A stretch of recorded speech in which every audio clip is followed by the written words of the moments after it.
Hello दोस्तों, नमस्कार। स्वागत है आपका हमारे यूट्यूब चैनल सम्राट एजुकेशन में। दोस्तों, आज के इस वीडियो में आप लोगों को बीएससी एग्रीकल्चर 5th सेमेस्टर के एक विषय इंटेलेक्चुअल प्रॉपर्टी राइट्स एजी 509 का 5 से 6 मोस्ट इंपॉर्टेंट क्वेश्चन बताने वाला हूं, जो कि आपके एग्जाम के लिए भी बहुत ज़्यादा इंपॉर्टेंट होने वाला है। तो आप लोग वीडियो को पूरा देखिएगा। वीडियो अच्छा लगे तो वीडियो को लाइक कीजिएगा, चैनल को सब्सक्राइब कीजिएगा, अपने दोस्तों के पास शेयर भी जरूर कीजिएगा। इसका पीडीएफ चाहिए आप लोगों को तो डिस्क्रिप्शन व्हाट्सएप ग्रुप का लिंक और व्हाट्सएप नंबर भी दिया गया है, मैसेज करके आप लोग इसका पीडीएफ भी ले सकते हैं। तो आवाज़ थोड़ा सा मोटा आ रहा होगा क्योंकि थोड़ा सा तबीयत खराब है इसकी वजह से, और इसकी वजह से ही 2 दिन वीडियो भी नहीं आया है, आप लोग को पता ही होगा। तो चलिए देखते हैं आज का पहला क्वेश्चन। तो पहला क्वेश्चन है, INTA का उद्देश्य एवं कार्य की व्याख्या कीजिए। ठीक है, INTA जो है इसका उद्देश्य एवं कार्य की व्याख्या करना है। आप कहीं पर खोजेंगे इसका उत्तर नहीं मिलेगा। ठीक है, तो INTA का मुख्य उद्देश्य पूछा है, कार्य की व्याख्या पूछा है, तो इस सबसे पहले इसका नाम जान लेते हैं। तो INTA का पूरा नाम होता है international trademark association. International trademark association INTA का पूरा नाम होता है। क्या होता है? International trademark association. चलिए देखते हैं इसके बारे में, इसका उद्देश्य क्या है इंटरनेशनल ट्रेडमार्क एसोसिएशन का। ठीक है, तो सबसे पहले आप हमको ये बताइए, क्या आप लोगों ने ट्रेडमार्क के बारे में पढ़ा है? तो यदि आप लोग ट्रेडमार्क के बारे में जानेंगे तो इसके बारे में भी आप लोग को अच्छी समझ में आएगा। तो ट्रेडमार्क क्या होता है? तो ट्रेडमार्क एक प्रकार का बौद्धिक संपदा अधिकार होता है, इंटेलेक्चुअल प्रॉपर्टी होती है। ठीक है, क्या होता है?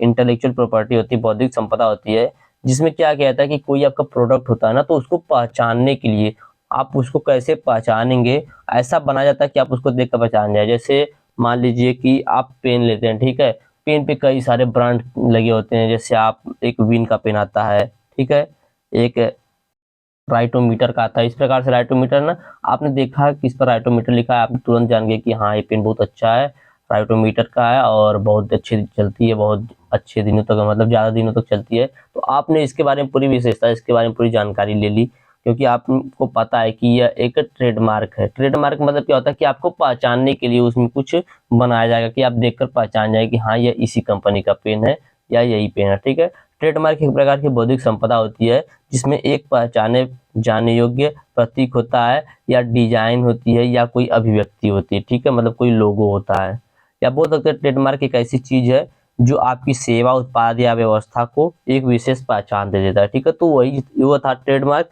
यहाँ पर हम लोग पढ़ रहे हैं इंटरनेशनल ट्रेडमार्क के बारे में। ठीक है, तो INTA पूरा INTA क्या है इसके बारे में देखेंगे, इसका उद्देश्य कार्य देखेंगे। ठीक है, तो INTA का पूरा नाम होता है इंटरनेशनल ट्रेडमार्क एसोसिएशन। अभी मैं ट्रेडमार्क आप लोगों को आगे बता दूंगा। ठीक है, तो INTA का मुख्य उद्देश्य अंतर्राष्ट्रीय स्तर पर व्यापार चिन्हों के संरक्षण और संवर्धन को सुनिश्चित करना है। ठीक है, जैसे मान लीजिए मेरा यूट्यूब चैनल है, ठीक है, मैंने इसका, मेरा एक लोगो है, इस लोगो को मैंने पेटेंट नहीं कराया है। ठीक है, ये मेरा लोगो है, इसको देखकर आप लोग जान तो जाएंगे मेरा सम्राट एजुकेशन है। लेकिन हो सकता है किसी ने इसको पेटेंट कराया हो, तो मेरे ऊपर क्या हो सकता है, मेरे ऊपर कंप्लेंट किया जा सकता है। ठीक है, क्योंकि मैंने इसका पेटेंट नहीं करवाया हुआ है, मैंने अपने से बनाया हुआ भले है, लेकिन इसका मैंने पेटेंट नहीं करवाया इसकी वजह से। ठीक है, तो मतलब क्या है कि इसको आप लोग देखेंगे तो आप लोग जान जा रहे हैं कि हाँ यह मेरा यूट्यूब चैनल है। तो इसी जैसे हमारा भारत देश है, हमारे भारत देश के बाहर भी बहुत सारे लोग हैं, तो वो लोग क्या करें, हमारा जो लोगो है, हमारा जो सिस्टम, इसको कॉपी ना करें, इसके लिए कानून बनाया गया है, उसी को बोला जाता है NTA। ठीक है, सॉरी, इसको संरक्षण के लिए एक एसोसिएशन बनाया गया जिसको बोला जाता है INTA। ठीक है, तो INTA का मुख्य उद्देश्य अंतर्राष्ट्रीय स्तर पर व्यापार चिन्हों के संरक्षण और संवर्धन को सुनिश्चित करना है। ठीक है, अंतर्राष्ट्रीय स्तर पर, अपने देश में तो अलग बात है, अंतर्राष्ट्रीय स्तर की यहाँ पर बात हो रही है। आगे देखते हैं, INTA एक वैश्विक संगठन है। क्या है? वैश्विक संगठन है। वैश्विक संगठन मतलब ग्लोबल ऑर्गेनाइजेशन, मतलब पूरा देश जो है, या अंतर्राष्ट्रीय संगठन बोल सकते हैं। ठीक है, तो INTA एक अंतर्राष्ट्रीय संगठन है जो व्यापार और विश्वसनीय ब्रांडिंग और व्यापारिक चिन्हों के क्षेत्र में सहयोग करने का काम करता है। क्या करता है? व्यापार और ब्रांडिंग चिन्हों के क्षेत्र में सहयोग करने का कार्य करता है। चलिए देखते हैं इसका कार्य एवं उद्देश्य। तो इसका पहला कार्य एवं उद्देश्य ब्रांड प्रोटेक्शन। ब्रांड प्रोटेक्शन, आपका कोई ब्रांड है उसको प्रोटेक्ट करना। ठीक है, तो INTA मतलब होता है इंटरनेशनल ट्रेडमार्क एसोसिएशन, जो कि मैंने बता दिया। इसका मुख्य उद्देश्य है ब्रांडों और व्यापारिक चिन्हों की सुरक्षा और संरक्षण में मदद करना, जिसके जरिए संगठन विभिन्न देशों और क्षेत्रों में समर्थन और मार्गदर्शन प्रदान करता है, ताकि उद्यमी और उद्योग ब्रांडों को सुरक्षित रखा जा सके। ठीक है, फिर से सुनिएगा, इसका पहला कार्य हम उद्देश्य यही है कि ब्रांड को प्रोटेक्ट करना। ठीक है, INT का मुख्य उद्देश्य क्या है? ब्रांडों और व्यापारिक चिन्हों की सुरक्षा और संरक्षण में मदद करना, जिसके जरिए संगठन विभिन्न देशों और क्षेत्रों में समर्थन और मार्गदर्शन प्रदान करता हो, ताकि उद्यमी मतलब जो एंटरप्रेन्योर है और उद्योग, ठीक है, उद्यमी और एंटरप्रेन्योर ब्रांडों को सुरक्षित रख सके। ठीक है, तो यह था पहला पॉइंट, ब्रांड प्रोटेक्शन। दूसरा, जागरूकता और शिक्षा। तो INTA व्यापारिक चिन्हों और ब्रांडिंग के क्षेत्र में जागरूकता को बढ़ाने के लिए, ठीक है, INTA व्यापारिक चिन्हों और ब्रांडिंग के क्षेत्र में जागरूकता बढ़ाने और लोगों को शिक्षित करने के लिए कई प्रोग्राम्स और अभिव्यक्तियों का संचालन भी करता है। ठीक है, तो यह इसका दूसरा उद्देश्य एवं कार्य था। मैं उद्देश्य और कार्य कहीं बता दे रहा हूँ, ठीक है, याद रखिएगा। तो मैंने पहले आप लोगों को बताया कि ब्रांड प्रोडक्शन, INTA जो है इसका मुख्य उद्देश्य होता है ब्रांड और व्यापारिक चिन्हों की सुरक्षा और संरक्षण में मदद करना, जिसके जरिए क्या किया जाएगा, विभिन्न संगठन और देश और क्षेत्रों में समर्थन और मार्गदर्शन प्रदान किया जा सके, ताकि उद्यमी और उद्योग ब्रांडों को सुरक्षित रख सके। दूसरा पॉइंट मैंने आप लोगों को बताया जागरूकता और शिक्षा। क्या होता है? मैंने जागरूकता और शिक्षा। तो INTA व्यापारिक चिन्हों और ब्रांडिंग के क्षेत्र में जागरूकता बढ़ाने और लोगों को शिक्षित करने के लिए कई प्रोग्राम्स और अभियानों का संचालन करता है, ताकि लोगों को जागरूक और शिक्षित किया जा सके। अगला पॉइंट देखते हैं। अगला पॉइंट है साझेदारी और संगठन। ठीक है, साझेदारी और संगठन। तो INTA विभिन्न संगठनों, सरकारों और व्यापारिक समूहों के साथ साझेदारी करके ब्रांड सुरक्षा के क्षेत्र में सहायक बनने का प्रयास करता है। ठीक है, जो ब्रांड है उसकी सुरक्षा के क्षेत्र में सहायक बनने का भी प्रयास करता है। कौन? तो INTA का पूरा नाम क्या होता है? International trademark association. ठीक है, तो INTA अपने सदस्यों को विभिन्न कानूनी मुद्दों में समर्थन प्रदान करने के लिए कानूनी परामर्श और ट्रेनिंग की सेवाएं भी प्रदान करता है। तो यह आप लोगों का पहला क्वेश्चन पूरा कंप्लीट हो चुका है। INTA का मुख्य उद्देश्य एवं कार्य बताइए। ठीक है, उम्मीद करते हैं पहला क्वेश्चन अच्छे समझ में आ गया होगा। चलिए चलते हैं दूसरे क्वेश्चन पे। दूसरा क्वेश्चन है ट्रिप्स के आलोचनाओं की व्याख्या कीजिए। ट्रिप्स के आलोचनाओं की व्याख्या करना है। ठीक है, जैसे आप कोई कार्य करते हैं तो कुछ लोग आपकी बड़ाई करते हैं, लेकिन कुछ लोग जो होते हैं आपकी आलोचना करते हैं। ठीक है, तो यही जो आलोचना है ट्रिप्स की, उसके बारे में व्याख्या करना है। तो ट्रिप्स का पूरा नाम क्या होता है? तो ट्रिप्स का पूरा नाम होता है trade related aspects of intellectual property rights. तो कभी कभी पूछता है ट्रिप्स क्या है, तो सबसे पहले मैं थोड़ा सा बता देना चाहता हूँ ट्रिप्स क्या है। ट्रिप्स का पूरा नाम होता है trade related aspects of intellectual property rights.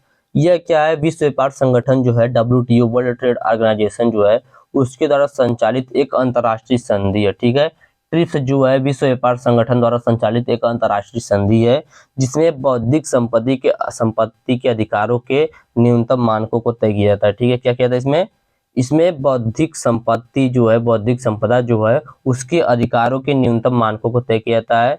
सन 1994 ईस्वी में गैट आप लोगों को मैंने पढ़ाया हुआ है। ठीक है, पीछे का जो भी वीडियो उसको आप लोग देख लीजिएगा। गैट के इसका नाम होता है general agreement on tariff and trade. ठीक है, sorry, general agreement on trade and tariff.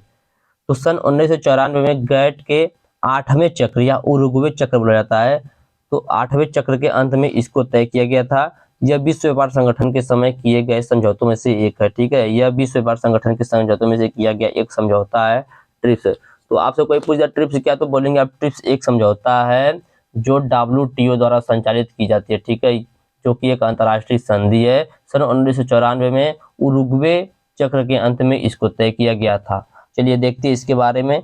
तो हम लोग का क्वेश्चन है ट्रिप्स के आलोचनाओं की व्याख्या कीजिए। तो ट्रिप्स के आलोचना के बारे में देखेंगे। तो ट्रिप्स का अर्थ होता है व्यापारिक और औद्योगिक सुरक्षा के बारे में सार्वजनिक उपयोग और जानकारी। ठीक है, जो कि इसको हिंदी में बोल सकते हैं। ठीक है, ट्रिप्स का अर्थ होता है व्यापारिक और उद्योग सुरक्षा के बारे में सार्वजनिक उपयोग जानकारी। ट्रिप्स क्या है? ट्रिप्स एक अंतर्राष्ट्रीय समझौता, एक अंतर्राष्ट्रीय संधि बोल सकते हैं, जो व्यापारिक चिन्हों और उपकरणों के बारे में विभिन्न विषयों पर बना हुआ है।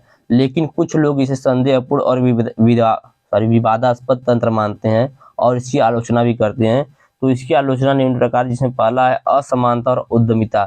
तो विशेषकर विकासशील देशों ने ट्रिप्स को उनके लाभ बढ़ाने की दिशा में देखा है। ठीक है, जो विकासशील देश हैं वह ट्रिप्स जो है, ट्रिप्स का पूरा नाम होता है trade related aspects of intellectual property rights. याद रखिएगा, मैं बार-बार फुल फॉर्म इसलिए बताता हूँ कि आप लोग को सुनते सुनते याद हो जाए। ठीक है, तो ट्रिप्स जो है यह क्या करता है तो विशेषकर विकासशील देशों ने ट्रिप्स को उनके लाभ बढ़ाने की दिशा में देखा। जो विकासशील देश है उन्होंने देखा कि ट्रिप्स से उनको लाभ हो रहा है, लेकिन कुछ देशों का तर्क यह है कि यह उनकी आर्थिक स्थिति को कमजोर करता है और असमानता को बढ़ाता है। ठीक है, मतलब कहने का यह है कि कुछ देश ऐसे, कुछ विकासशील देश ऐसे जो बोलते हैं कि ट्रिप्स से हमें लाभ हो रहा है, उसी के खिलाफ कुछ देश ऐसे जो बोलते हैं कि इससे क्या है, इससे हमारी आर्थिक स्थिति में कमजोरी आती है और असमानता बढ़ता है।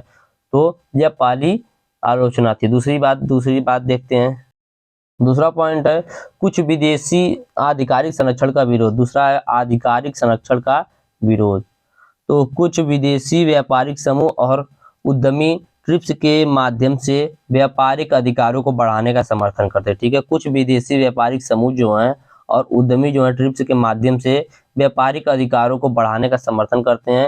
हालांकि यह किसी के भी उत्पाद या तकनीक स्वामित्व में लेने की प्रक्रिया को बढ़ा सकता है और उपभोक्ता को कम विकल्प छोड़ता है। ठीक है, तो दूसरा इसका आलोचना यह है, तीसरी आलोचना यह है कि ट्रिप्स के माध्यम से ब्रांडेड दवाओं के मूल्यों को बढ़ाने की प्रक्रिया ने विभिन्न देशों में दवाओं को सार्वजनिक स्वास्थ्य को आश्रित भावना उत्पन्न किया। ठीक है, ट्रिप्स के माध्यम से ब्रांडेड जो दवा है उनके मूल्य को बढ़ाने की प्रक्रिया ने विभिन्न देशों में दवाओं की सार्वजनिक स्वास्थ्य में आश्रित भावना को उत्पन्न किया है, खास करके उन देशों में जहां लोग चिकित्सा सेवाओं तक पहुंचने में कठिनाई का सामना कर रहे हैं वहां पर। ठीक है, तो तीसरी आलोचना यह थी। अगली यह पॉइंट, ट्रिप्स के कारण कुछ विरोधी विचारक यह धारा बताते हैं कि यह ब्रांडेड उत्पादों के मूल्य में वृद्धि को बढ़ा सकता है, जिससे उपभोक्ता को उचित मूल्य नहीं मिलता। ठीक है, मतलब यह है कि कोई दवा जो है वो 50 रुपए की मिल गई, उस पर वो ब्रांड हो गया, उसके ऊपर कोई ब्रांडिंग लग गई, तो यही दवा 60 रुपए में बेचेगा।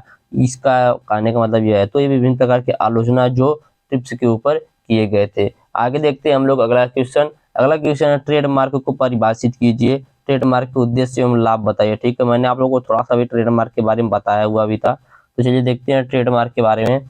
तो ट्रेडमार्क क्या है, ट्रेडमार्क को परिभाषित कीजिए, ट्रेडमार्क के उद्देश्य एवं लाभ बताइए। तो ट्रेडमार्क एक प्रकार की बौद्धिक संपदा है। क्या है, एक प्रकार की इंटेलेक्चुअल प्रॉपर्टी, बौद्धिक संपदा है जिसमें एक पहचाने जाने योग्य प्रतीक होता है या डिजाइन या अभिव्यक्ति होती है। ठीक है, कोई डिजाइन होता है या कोई लोगो होता है या कोई प्रतीक होता है। ठीक है, तो उसको बोलते हैं ट्रेडमार्क। ट्रेडमार्क मतलब कोई मार्क होता है, एक चिन्ह होता है कोई। ट्रेडमार्क मतलब क्या है, चिन्ह समझिएगा, जैसे कोई चिन्ह होगा। ठीक है, उसको क्या बोल सकते हैं हम लोग, ट्रेडमार्क बोल सकते हैं। तो ट्रेडमार्क एक ऐसा चीज है या चिन्ह है जो आपकी उत्पाद या व्यवस्था को एक विशेष पहचान देता है। ठीक है, एक चिन्ह या ऐसा चीज है जो आपकी उत्पाद या सेवा को, व्यवस्था को एक विशेष पहचान देता है। सॉरी, आगे देखते हैं ट्रेडमार्क से लाभ। ठीक है, तो ट्रेडमार्क एक कंपनी या उत्पाद को एक विशिष्ट ब्रांड के रूप में पहचान देती है। ठीक है, ट्रेडमार्क जो होता है किसी भी कंपनी या उसके किसी भी उत्पाद को एक विशेष ब्रांड के रूप में पहचान देती है। मतलब उसको देखते से लोग पहचान जाएंगे कि हाँ, जैसे आप गाड़ी देखेंगे BMW देखेंगे, उसका लोगो अलग है, उसको देख कर ही आप लोग पहचान जाएंगे लोगो को ही कि हाँ यह जो है BMW का है। RD का देखेंगे उसका अलग है। ठीक है, फॉर्च्यूनर का अलग है। ठीक है, तो यही जो कि आप लोग देख रहे हैं ना, जिसको देखकर पहचान वही ट्रेडमार्क है। ठीक है, तो ट्रेडमार्क एक कंपनी या उत्पाद को एक विशेष पहचान या ब्रांड के रूप में पहचान देता है। ट्रेडमार्क एक ब्रांड को अन्य ब्रांडों से अलग और पहचानी जाने वाली बनाए रखता है, जिससे उपभोक्ता उस ब्रांड की विशेषता को पता चलता है। ठीक है, तो ट्रेडमार्क जो होता है एक ब्रांड को अन्य ब्रांडों से अलग और पहचानी जाने वाली बनाए रखता है, जिससे उपभोक्ता को वह जो ब्रांड उस ब्रांड की विशेषता का भी पता चलता है। अगला पॉइंट है एक प्रमाणित ट्रेडमार्क व्यापार को ग्राहकों के बीच अपने प्रोडक्ट के प्रति विश्वास को बढ़ाता है। ठीक है, एक प्रमाणित ट्रेडमार्क जो होता है वह व्यापार को ग्राहकों के बीच अपने प्रोडक्ट के प्रति विश्वास को बढ़ाता है। अगला पॉइंट है प्रमाणित ट्रेडमार्क होने से व्यापार विस्तार करना सरल हो जाता है। ठीक है, प्रमाणित ट्रेडमार्क होने से व्यापार विस्तार करना सरल हो जाता है, क्योंकि लोग इसे पहचान सकते हैं और विश्वास भी कर सकते हैं, क्योंकि लोग जो इसे पहचान भी सकते हैं और विश्वास भी कर सकते हैं। तो यह था इसका लाभ। आगे देखते हैं इसका उद्देश्य क्या है। तो मैं 2 ही पॉइंट लिया हूँ उद्देश्य में, तो उद्देश्य देख लेते हैं क्या है। तो ट्रेडमार्क का मुख्य उद्देश्य एक उत्पाद या सेवा को उसके उत्पादक या प्रदाता के साथ जोड़ना है। ठीक है, ट्रेडमार्क का मुख्य उद्देश्य एक उत्पाद या सेवा को उसके उत्पादक या प्रदाता के साथ जोड़ना है, जिससे व्यापारिक पहचान बनती है और उपभोक्ताओं को विश्वसनीयता प्रदान की जाती है। अगला पॉइंट है ट्रेडमार्क के द्वारा उत्पादक या कंपनी अपने उत्पादों और सेवाओं को अनुरक्षित या सुरक्षित रख सकता है ताकि अन्य व्यापारिक सब्जेक्ट या अन्य व्यापारिक लोग उसका अनुकरण न कर सके, कॉपी न कर सके या पीछा न कर सके। ठीक है, आगे देखते हैं पेटेंट के बारे में। अगला क्वेश्चन पेटेंट क्या है, उसके बाद अगला क्वेश्चन बौद्धिक संपदा अधिकार के बारे में। तो सबसे पहले हम लोग जानेंगे पेटेंट क्या है। ठीक है, पेटेंट क्या है चलिए देखते हैं।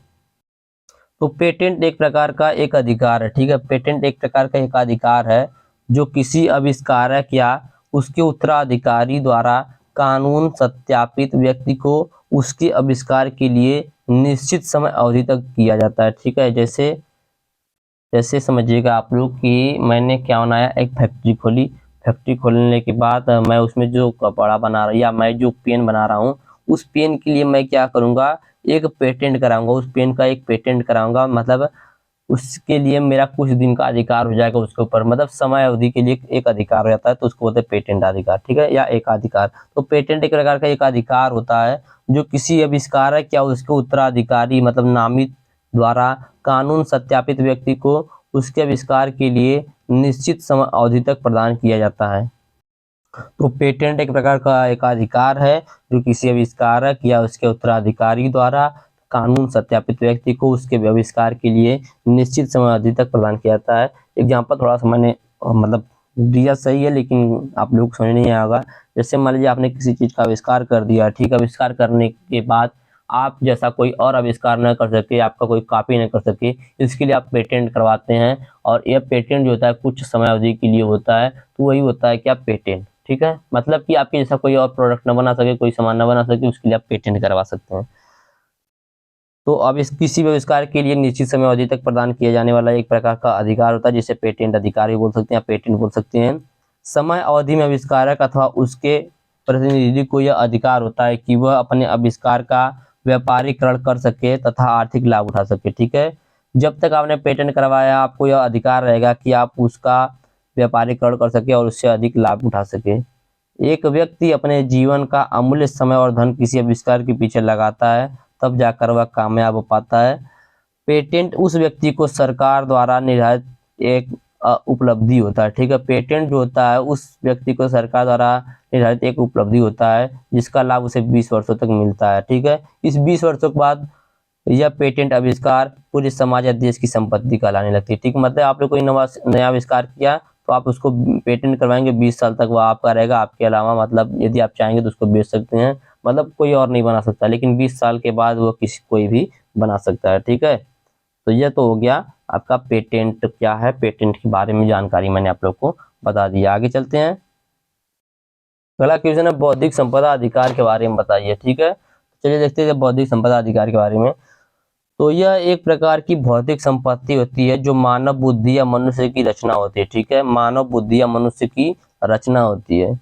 कोई भी बौद्धिक संपत्ति किसी एक व्यक्ति या अनेक व्यक्तियों की समूह की बुद्धि या मस्तिष्क की उपज या रचना होती है। ठीक है, कोई भी बौद्धिक संपत्ति किसी एक व्यक्ति या अनेक व्यक्तियों के समूह की बुद्धि या मस्तिष्क की उपज या रचना होती है और वह व्यक्ति उस संपत्ति का स्वामी होता है। जो व्यक्ति होता है वह उस संपत्ति का स्वामी होता है।